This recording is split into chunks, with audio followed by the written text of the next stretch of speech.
شروع کرتا ہوں میں اللہ کے نام سے جو بڑا مہربان نہایت رحم کرنے والا ہے۔ اللہ نے تم پر جو انعام فرمایا ہے اسے اور اس عہد کو یاد رکھو جو اس نے تم سے لیا تھا جب تم نے کہا تھا کہ ہم نے اللہ کے احکام کو اچھی طرح سن لیا ہے اور اطاعت قبول کر لی ہے، اور اللہ سے ڈرتے رہو، اللہ یقیناً سینوں کے بھید سے پوری طرح باخبر ہے۔ اے ایمان والوں،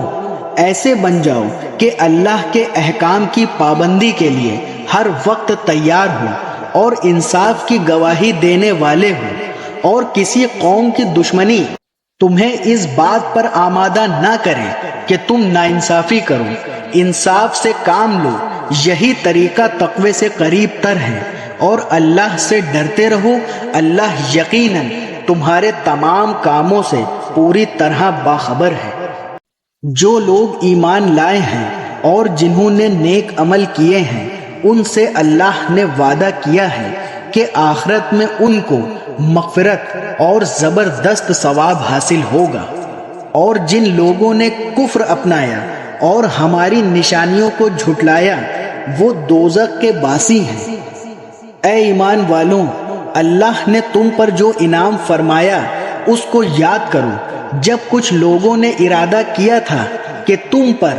دست درازی کریں تو اللہ نے تمہیں نقصان پہنچانے سے ان کے ہاتھ روک دیے، اور اس نعمت کا شکر یہ ہے کہ اللہ کا رعب دل میں رکھتے ہوئے عمل کرو، اور مومنوں کو صرف اللہ ہی پر بھروسہ رکھنا چاہیے۔ اور یقیناً اللہ نے بنی اسرائیل سے عہد لیا تھا اور ہم نے ان میں سے 12 نگراں مقرر کیے تھے، اور اللہ نے کہا تھا کہ میں تمہارے ساتھ ہوں اگر تم نے نماز قائم کی، زکوٰۃ ادا کی، میرے پیغمبروں پر ایمان لائے، عزت سے ان کا ساتھ دیا اور اللہ کو اچھا قرض دیا، تو یقین جانو کہ میں تمہاری برائیوں کا کفارہ کر دوں گا اور تمہیں ان باغات میں داخل کروں گا جن کے نیچے نہریں بہتی ہوں گی۔ پھر اس کے بعد بھی تم میں سے جو شخص کفر اختیار کرے گا تو در حقیقت وہ سیدھی راہ سے بھٹک جائے گا۔ پھر یہ ان کی عہد شکنی ہی تو تھی جس کی وجہ سے ہم نے ان کو اپنی رحمت سے دور کیا اور ان کے دلوں کو سخت بنا دیا۔ وہ باتوں کو اپنے موقع محل سے ہٹا دیتے ہیں، اور جس بات کی ان کو نصیحت کی گئی تھی اس کا ایک بڑا حصہ بھلا چکے ہیں، اور ان میں سے کچھ لوگوں کو چھوڑ کر تمہیں آئے دن ان کی کسی نہ کسی خیانت کا پتہ چلتا رہتا ہے، لہذا فی الحال انہیں معاف کر دو اور درگزر سے کام لو، بے شک اللہ احسان کرنے والوں کو پسند کرتا ہے۔ اور جن لوگوں نے کہا تھا کہ ہم نصرانی ہیں ان سے بھی ہم نے عہد لیا تھا، پھر جس چیز کی ان کو نصیحت کی گئی تھی اس کا ایک بڑا حصہ وہ بھی بھلا بیٹھے، چنانچہ ہم نے ان کے درمیان قیامت کے دن تک کے لیے دشمنی اور بغض پیدا کر دیا، اور اللہ انہیں ان قریب بتا دے گا کہ وہ کیا کچھ کرتے رہے ہیں۔ اے اہل کتاب، تمہارے پاس ہمارے یہ پیغمبر آ گئے ہیں